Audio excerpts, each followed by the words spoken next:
제가 안성에 있으니까는요, 외부에 계신 분들이 그 안성에 사니까 포도, 배, 그 다음에 뭐 소고기, 쌀 이런 것들을 그 쉽게 먹을 거라고 생각을 해요.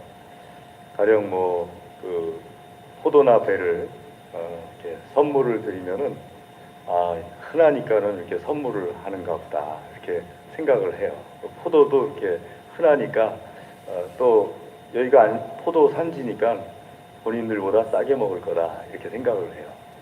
그런데 전하 여러분이나 다 아시듯이 여기가 더 비싸요. 포도도 더 비싸고 배도 더 비싸고 그다음에 뭐 소고기도 굉장히 비싸잖아요. 그래서 그분들이 안성 밖에 계신 분들이 생각하는 그런 제가 호화로운 먹을 것을 이렇게 먹는 그런 삶이 될 수가 없는데, 그래서 한 번은 그 선물을 드리면서 안 되겠다, 잘못 생각하는 것 같아요. 받으시는데 딱 눈치가 잘못 생각하는 것 같아가지고 제가 선물 받는 분한테 이게 보통 마트나 혹은 뭐 농협 마트나 혹은 저런 데 가면은 10,000원 안 되는 것도 있는데 서울이나 뭐 이런 데 가면은 안성은 그게 아닙니다. 안성은 가격이 이렇습니다. 그랬더니 눈이 동그래지면서 어우 그걸 어떻게 그걸 이렇게 그러면 자주 먹냐고 그러길래 자주 안 먹어요. 제가 자주 그래서 그렇게 보이시는 것 같은데 자주 안 먹어요. 저도 이렇게 배를 먹을 때 주로 먹는 게 마른 파치, 마른 파치도 못 알아들어요. 마른 파치 뭐 이런 거 먹지 뭐 이렇게 그렇게 자주 안 먹어요. 그랬더니 자기가 그동안 몰랐다고 하면서 이렇게 얘기를 하더라고요. 그러면서 제가 또 포도하는 집사님 예전에 계셔서 가서 신방 가서 뭐 놀러 가서 여쭤보면은 포도 설 됐을 때 친척들이 와가지고 포도밭에 들어가서 확 따면은 어떤 땐 가서 그냥 팍 쥐어봐가지고 싶대요. 그 포도가 열리기까지 우리 안성 포도는 또 이렇게 땅에 묻었다 꺼내는 거잖아요. 그러니까 굉장히 이렇게 손이 많이 가고 힘들고 하는데 그것도 모르고 그냥 포도를 가지고 막 이렇게 하면은 막 그냥 가서 때려주고 싶은 그런 마음이 들 때도 있다는 거예요. 자, 여러분 포도가 그래서 우리 안성 사람들에게는 아마 조금 접하기가 쉬우니까 오늘 이 15장 1절 말씀부터 쭉 보시면은 포도나무와 관계된 비유하면은 적어도 우리는 잘 알아들어야 되지 않겠습니까? 그래서 이 비유가 우리 모두에게 하나님께서 주시는 큰 은혜가 될 수 있기를 주의 이름으로 권면합니다. 자, 오늘 말씀에서 우리가 성경 무호서를 말합니다. 성경은 오류가 전혀 없다. 믿으시죠? 자, 성경 무호서를 이야기할 때 원어를 말하는 거예요. 그러니까 히브리어라든지 혹은 헬라어, 신약 성경은 특별히 이 원어를 말하는 때 성경 무호서를 이야기합니다. 근데 번역된 성경은 오류가 있을 수 있어요. 라틴어도 번역된 것도 마찬가지고요. 그런 오류들이 있을 수 있어요. 가령 우리가 성경을 읽을 때 오늘 말씀에서 제일 중요한 게 2절이거든요. 2절 말씀 보시면은 1절부터 한번 살필 수도 있지만 2절을 한번 제가 두 가지 해석을 말씀드려 볼 테니까는 여러분들 생각에 어떤 게 맞을 것 같은지 한번 생각해 보시기 바랍니다. 두 가지 해석은 어떤 부분이냐 하게 되면은 무릇 내게 붙어 있어 열매를 맺지 아니하는 가지는 2절에 가지는 아버지께서 그것을 제거해 버리시고, 이 제거해 버린다는 제거한다는 말이 아이오라는 헬라어예요. 근데 이 아이오라는 헬라어는 두 가지 뜻이 있어요. 첫 번째는 들어올린다 하는 뜻. 두 번째는 빼버린다 하는 뜻. 제거라는 뜻은 없어요. 원래 뜻에. 그러면 들어올린다 하게 되면은 무릇 내게 있어 열매를 내게 붙어 있어 열매를 맺지 아니하는 가지는 들어올려 주겠다. 이게 첫 번째 해석이에요. 두 번째 해석은 제거해 버리겠다가 맞아요. 그러니까 빼든 것도 일종의 제거니까, 그 가지를 빼버리는 것도 제거니까 제거하겠다. 무릇 내게 붙어 있어서 열매를 맺지 않은 가지는 아버지께서 그것을 빼버리겠다, 제거해버리겠다. 이 두 가지 해석을 놓고 그 헬라어를 하던 그 시대에는 무슨 뜻인지 금방 알아차렸어요. 근데 라틴어로 번역되기 시작하면서부터 이 두 가지 해석 중에 계속해서 부딪혀 왔어요. 우리나라 성경은 제거해버린다는 걸 택했어요. 근데 우리나라는 좀 독특한 게 포도나무가 없는 나라예요. 포도나무 생긴 지가 100년 정도밖에 안 되는, 그것도 안성에서. 다른 지역에선 포도나무라는 걸 본기가 굉장히 드물었던 그런 나라예요. 근데 포도 농사를 하는 상황이 있는 분이라면은 가지가 나무에 제대로 붙어 있어요. 제대로 붙어 있는 거예요. 대충 붙어 있는 게 아니고 덜렁덜렁한 것도 아니고 가지가 제대로 붙어 있어서 이 가지가 열매를 맺지 못해요. 자, 가지에 열매를 맺게 하는데 두 가지 작업이 있죠. 첫 번째는 가지를 햇볕이 잘 보이도록 들어 올려주는 것이 첫 번째 작업이 있고, 또 가지를 열매를 맺는데 뒤에 보시면은 그것을 깨끗하게 하시느니라, 2절 뒤에. 그러니까 잘못된 가지들은 이렇게 실가지 같은 것들 다 쳐내고 깨끗하게 해서 많은 열매를 맺도록 하는 그 작업을 말하는 거예요. 잎사귀 같은 거 더러운 거 다 떼어내고 그 묻은 거 더러운 거 떼어내고 해가지고 깨끗하게. 그러니까 예전이나 지금이나 포도나무 농사법이 달라진 게 없어요. 그 고대나 그러니까 그리스 시대나 지금이나. 그러면은 저는 개인적으로는 들어올린다는 쪽을 더 선호를 해요. 그러니까 헬라어니까 확실하게 무슨 뜻인지는 알 수가 없어요.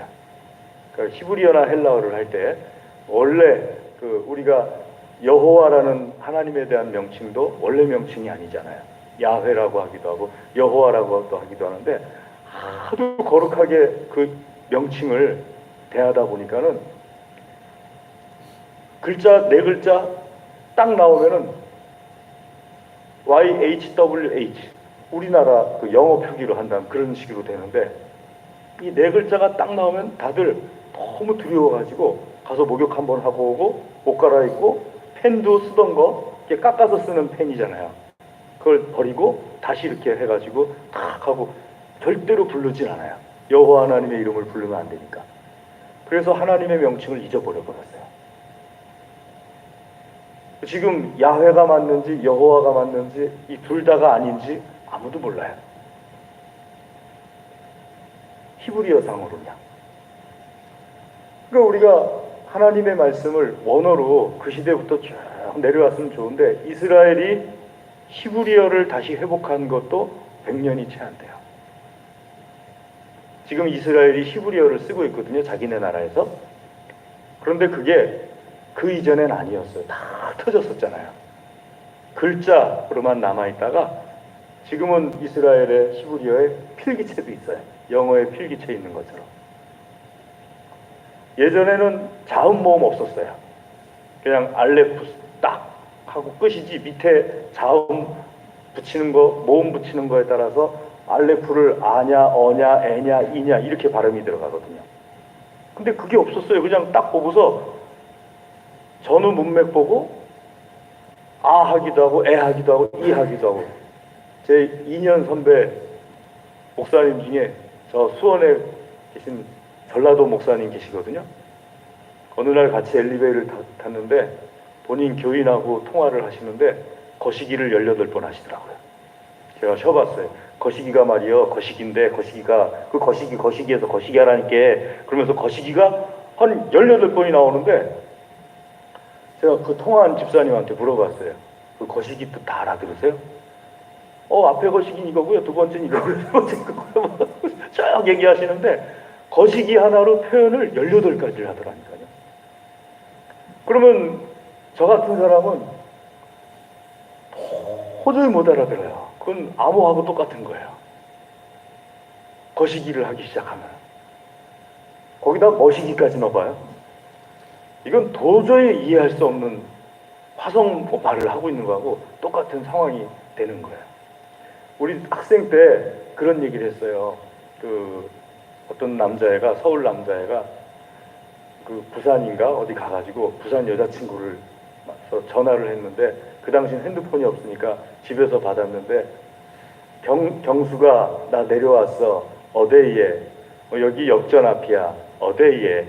역전 앞이라니까 어데이에. 어데이어로 시작해서 어데이어로 끝났대요. 그러면서 하는 얘기가, 어데이에 하는 건 안 돼요를 어데이에 그런 건데, 서울 사람들이 어데이에 그러니까는 약간 그 안 돼요라는 쪽은 멀고 어디냐 그쪽하고 비슷하잖아요. 그러니까 어데이에, 그러니까 여기 역전 앞이야. 어데이에 역전 앞이라니까. 그래서 그냥 올라간 거죠. 성경을 히브리어는 더군다나 외국어잖아요. 헬라어, 그리스어도 외국어고. 그러다 보니까 이런 경우는 두 가지 중에서 가능성이 높은 해석을 택하는데요. 우리나라에서는 제거해버리겠다, 이쪽을 택했어요. 그런데 농사를 좀, 포도 농사를 할 줄 아시는 분들은 포도 농사에서 가지가 나무에 잘 붙어 있는데 열매를 맺지 못해요. 잘 맺지 못해요. 그럼 그 가지를 햇빛이 잘 드는 쪽으로 이렇게 쫙 들어서 뻗어주겠어요? 아니면은 처음부터 잘라버리겠어요? 그래서 많은 목사님들은 이 본문의 말씀이, 2절에 있는 말씀이, 내게 붙어있어 열매를 맺지 아니하는 가지는 아버지께서 그것을 햇빛 밝게 드리는 곳으로 이끌어 드리시겠다, 관리해 주시겠다는 거거든요. 그 뒤에도 관리해 주신다는 거거든요. 포도는 호박하고 다르잖아요. 호박은 땅에 끌리면서도 열매가 맺잖아요. 근데 포도는 땅에 끌리면 열매가 안 맺잖아요. 들어 올려 주신다는 거거든요. 땅이 안 끌리도록 열매 맺게 해달면서. 그러니까 하나님께서, 예수님께서 말씀하실 때 예수님 안에 있으면은, 그래서 뒤에 4절에 내 안에 거하라 하고 말씀하시는 거예요. 내 안에 거하라. 예수님 안에 있으면 두 가지를 하나님 아버지께서 해주시는데, 햇빛이 부족해서 혹은 땅에 끌려서 열매를 못 맺는 것 같으면은 햇빛을 받을 수 있도록 하나님께서 나를 햇빛 쪽으로 쭉 들어 올려 주시고, 또 더러워서 열매를 못 맞는 것 같으면은 하나님께서 나를 깨끗하게 해주셔가지고 열매를 잘 맺을 수 있도록 해주시겠다, 예수님께서 말씀하시는 거거든요. 근데 사실 이 말씀이 맞아요. 왜냐하면은 내가 예수님 안에 있으면 그 다음부터 나를 관리하시는 분은, 예수님은 나무거든요. 그 다음부터 나를 관리해 주시는 분은 하나님이시거든요. 아멘. 그러니까 예수님 안에만 있기만 하면은 하나님께서 나를 햇빛 쪽으로 들어 올려 주시든지 아니면은 깨끗하게 해주시든지 해가지고 열매를 맺게 하겠다 하는데, 여기서 맺는다라는 그 번역이, 우리는 맺는다라고 했는데 원래 헬라어 뜻은 또 맺는다라는 표현이 아니에요. 나타나게 해주겠다라는 표현이에요. 그러니까 예수님 안에, 예수님이라는 포도나무에 내가 딱 붙어 있으면은 열매는 하나님께서 나를 관리를 잘 해주셔가지고, 붙어 있으면은 그 진액은 저절로 열매라는 것으로 나타나는 거잖아요. 그렇죠? 포도나무를 잘 모르시는 것 같아요. 열매라는, 포도 열매가 붙어 있으면은, 그리고 아주 기술이 좋은 농부가 관리를 해주면요, 맺혀져요. 제가 요즘 여기 이렇게 나무 이렇게 싹시 나는 거 보면 너무 신기해요. 주중에는 제가 문을 활짝 열어놓습니다. 그러면 밖에서 햇빛이 들어오는데 여기까지 안 들어와요. 환하긴 한데 직접 햇빛이 여기까지는 안 들어와요. 제가 예전엔 잘 모르고 햇빛만 쬐면 좋은 줄 알고 그냥 햇빛에다가 그냥 어떻게 해서든지 햇빛에다 내놓으려고 햇빛에다가 끙끙거리면서 햇빛에다가 내놨는데 어느 순간에 물도 많이 주면 되는 줄 알고 틈만 나면 갖다 물을 그냥 딥다 계속 버주고 햇빛에다 내주고 빛과 물이 있으면 땡이지 뭐. 이게 얼마나 기술이 부족한 농부의 사고방식이에요. 식물마다 직접 조명, 간접 조명 좋아하는 식물들이 다 다르고 물도 매일 주는 거 좋아하는 식물이 있고 또 일주일에 한 번, 어떤 때는 한 달에 한 번 주는 거 좋아하는 식물이 있고 하나님 아버지께서는요, 하나님께서 친히 창조하셨기 때문에 그 모든 것을 다 꿰고 계시는 가장 최고의 농부세요. 그리고 나무도 가장 최고의 나무예요. 예수 그리스도라는 포도나무가.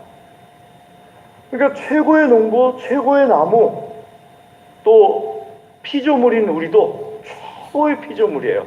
가지도 최고. 그러면은 하나님께서 나를 관리해 주신다. 그러니까 관리해 주신다는 것이 요점이에요. 관리해 주신다는 것이 오늘 말씀에 나를 관리해 주신다 하면은요, 내 인생에 내가 아는 열매만 열매인 것은 아니에요. 내가 아는 열매는 보통 어떤 열매예요? 뻔하죠, 뭐 내가 아는 열매는. 근데 그것만 내가 아는 열매만 열매인 것이 아니에요.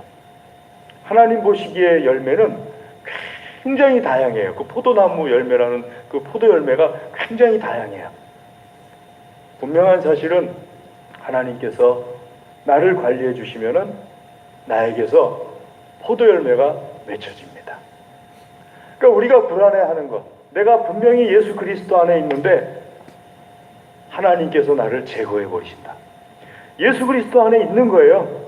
2절 말씀에 무릇 내게 붙어 있다 하는 표현이에요. 떨어져 있는 게 아니에요.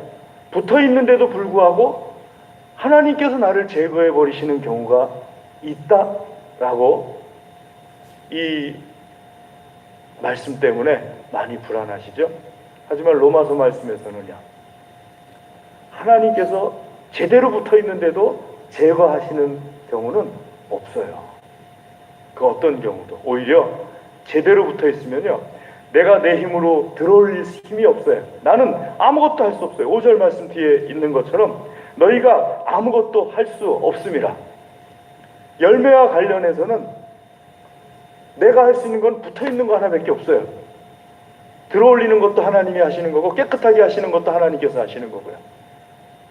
그래서 붙어 있기만 하면은, 예수 그리스도라는 포도나무에 딱 붙어 있기만 하면은 하나님께서 나를 관리해 주셔서 열매 맺게 하신다.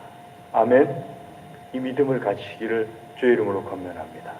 그래서 저는 개인적으로는 두 가지 번역 중에 들어올린다가 맞는다고 생각합니다. 제가 안성에 내려오기 전에는 제거해버린다가 맞는다고 생각을 했어요. 둘 중에 두 가지 번역이 있는데 둘 중에 어느 게 맞을까 할 때 제거해버린다가 맞을 거야. 붙어있으면서 열매들 못 맺으면 제거해야지 생각을 했는데, 안성 내려와서 포도밭 배밭을 보니까 그게 아닌 거예요. 농부들이 하는 걸 보니까, 그래서 말이죠, 농사를 조금 지면은 성경을 더 잘 이해할 수 있겠다 하는 생각을 가끔 합니다. 왜냐하면 예수님의 표현 중에 농사와 관련된 표현들이 참 많아요. 들어올리실 하나님이시지 제거해버리실 하나님이 아니시겠다 하는 생각이 들더라고요. 사랑하는 교회 여러분, 오늘 이 말씀을 통하여서 나를 관리하시는 하나님에 대한 믿음을 가지세요. 두 번째는요, 진짜로 제거하는 거예요. 어떤 경우에 제거하냐 하면은 4절 말씀에 있는 것처럼 같이 한번 읽어볼까요? 내 안에 거하라, 나도 너희 안에 거하리라. 가지가 포도나무에 붙어있지 아니하면, 여기입니다. 가지가 포도나무, 예수님에게 붙어있지 아니하면. 붙어있지 않는 건 두 종류예요. 하나는 아예 떨어져 있는 것, 하나는 붙어있긴 한데 이 가지가 병들었어요. 중간에 무슨 우리 흔히 하는 것처럼 암세포 같은 거, 나무도 암세포 같은 게 있어요. 그래서 그 암세포 같은 게 생기면은 붙어있는데 붙어있는 게 아니에요. 여러분 하루살이 같은 거 소나무 그런 거에 붙어있는데 그게 붙어있는 게 아니잖아요. 전혀 다른 종류잖아요. 그러니까 완전히 떨어져 있든지 아니면 붙어있는 것처럼 보이는데 붙어있지 않은 거라든지, 그게 오늘 4절 말씀에 있는 것처럼 가지가 포도나무에 붙어있지 아니하면이죠. 그런 경우는 농부가, 포도나무를 관리하는 농부가 6절 말씀에 있는 것처럼 밖에 버려져 마르게 되고, 마르게 되면은 사람들이 그것을 모아다가 불에 던져 사르느니라. 그러니까 제거해 버리는 경우는 6절에 나와 있어요. 그래서 2절에서 들어올린다는 것이 더 가능성이 높다는 거죠.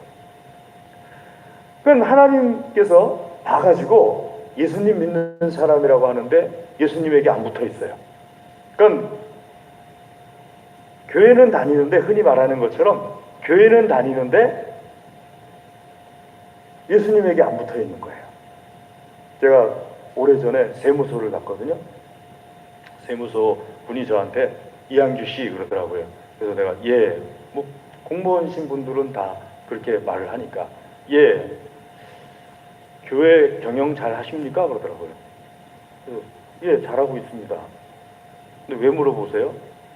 이양규 씨 교회 운영 잘 하시냐고요? 그래서 그러다가 그 사람이 전화를 받는데 집사님 어쩌고 저쩌고 하더라고요. 그럼 내가 이게 도대체 무슨 상황이야? 집사님 하는 거 보면은 분명히 교회 다닌 사람인데 교회 다닌 사람이 나한테 이양규 씨 그런 거야? 그렇다고 거기서 제가 뭐라고 할 수는 없잖아요. 세금이라도 또 더 때리면 어떡해요? 그러니까 조용히 그냥 있었는데 속으로 생각하기를 그리스도인일까? 아닐까? 그리스도인일까? 아닐까? 갸우뚱했어요. 왜냐면은 교회 다니는 분이라면은, 더군다나 집사님 어쩌고 저쩌고 이렇게 말할 정도면은 우선 말 자체가 내가 목사라는 것도 아니까 목사님 그래도 되고, 아니면 뭐 교회 목회하십니까? 해도 되고 하는데 이양규 씨 교회 경영 잘하십니까? 그 완전히 사회 표현 아니에요? 예수님 안 믿는 사람들 표현 아니에요? 집사님이신데. 제가 생각할 때 우리 교회 다니는 사람들 중에 예수님 안 믿는 사람도 있을 수 있겠다 하는 생각을 합니다. 그러니까 교회를 다니면 다 예수님을 믿는 게 아니고, 교회를 다녀도 예수님 안 믿는 사람이라면은 교회 다닌다고 해서 예수님에게 붙어 있는 건 아니에요. 예수님에게 붙어 있다는 건 교회 다닌다고 붙어 있는 게 아니에요. 예수님에게 붙어 있는 건 예수님을 믿어야지 붙어 있는 거예요. 엄밀하게 얘기하면은 교회를 안 다녀도 예수님을 믿으면 예수님에게 붙어 있는 거예요. 그러니까 중요한 핵심은 예수님을 믿어야 된다는 거예요. 그게 예수님에게 붙어 있는 거니까는요. 근데 예수님을 안 믿는 사람이라면은 하나님께서, 농부이신 하나님께서 그 사람을 제하여 버린다는 거예요. 4절 말씀에 있는 것처럼요. 그리고 6절에 그 제하여진 가지는 불에 살라지는 결과가 되어버린다는 거죠. 결론적으로 그게 포도나무와 가지, 열매를 관리하시는 하나님의 방법이거든요. 예수님에게 잘 붙어 있으면 하나님께서 잘 관리해 주시고 열매를 맺을 수 있도록, 예수님에게 안 붙어 있으면 하나님께서 그 가지와 같은 사람은 잘라내 버려서 밖에 버려요. 그럼 나중에 사람들이 마른 다음에 가져다가 불쏘시개로 써버리신다는 거예요. 여러분 예수님에게 잘 붙어 있으시죠? 아무리 예배를 못 드리는 상황이 되어도 예수님에게 잘 붙어 있으면 됩니다. 그래서 예수님께서 그럼 왜 예수님에게 잘 붙어 있으면 끝나는 거냐 하면은 1절 말씀에, 아까 제가 1절을 좀 더 순서적으로 뒤에 하겠다고 말씀드린 것이 1절 말씀에 나는 참 포도나무요 내 아버지는 농부라. 1절이 제일 중요합니다. 사실 예수님께서 참포도나무라는 거예요. 나머지 나무들은 이 세상에 유명한 나무들 많잖아요. 나머지 나무들은 다 그림자예요. 우리 히브리서 말씀 나누면서 끊임없이 했던 것 가짜예요. 가짜나무. 참 포도나무가 아니에요. 그러니까 이 세상에 참 포도나무, 진짜 포도나무는 딱 하나밖에 없어요. 예수님. 예수님이 아닌 나무는 전부 가짜예요. 거기 아무리 잘 붙어 있어봤자, 혹은 우리 왜 그런 경우 있잖아요. 나무를 보면은 여기도 붙어 있고 여기도 붙어 있는 나무가 있잖아요. 가끔 가다가. 그거 나무 세계에서는 어떤지 모르겠는데 성경에 나오는 포도나무와의 비유에 의하면 여기도 붙어 있고 여기도 붙어 있으면은 그것도 역시 베어버리는 대상이에요. 오직 예수님에게만 붙어 있어야 돼요. 말세가 되도록 가까울수록 예수님에게만 붙어 있어야 돼요. 예수님이 참 포도나무시거든요. 어느 것도 예수님을 대신하여서 참 포도나무가 될 수가 없습니다. 오늘 1절부터 5절까지 말씀, 특별히 6절 말씀을 참고로 보시면서 여러분, 하나님께서 참 포도나무이신 예수님에게 내가 거하는 것과 참 포도나무이신 예수님을 내가 떠나는 것의 차이를 분명하게 말씀해 주세요. 그래서 여러분들 아무리 시험 들거나 실족하시거나 바쁘시거나 문제가 생기시거나 그래도 예수님은 버리지 말으셔야 돼요. 종종 가난한 교인들 얘기하잖아요. 가난한 교인은 것은 교회 안 나가는 교인들을 가난한 교인이라고 얘기하잖아요. 가난한 교인들도 아무리 교회를 안 나가더라도 예수님을 버리면 안 돼요. 제가 전도하다가 잘 안 되면은 마지막에는 딱 한마디예요. 예수님은 믿으시죠? 예수님은 믿습니다. 그거는 절대 흔들리지 말았으면 좋겠습니다. 교회는 안 나가시더라도 예수님 믿는 거는 흔들리지 말았으면 좋겠습니다. 하고 말씀드리곤 하는데요. 그게 우리의 생명이기 때문이에요. 오늘 이 말씀이 은혜가 되시기를 주의 이름으로 건면합니다. 기도하겠습니다. 하나님 아버지,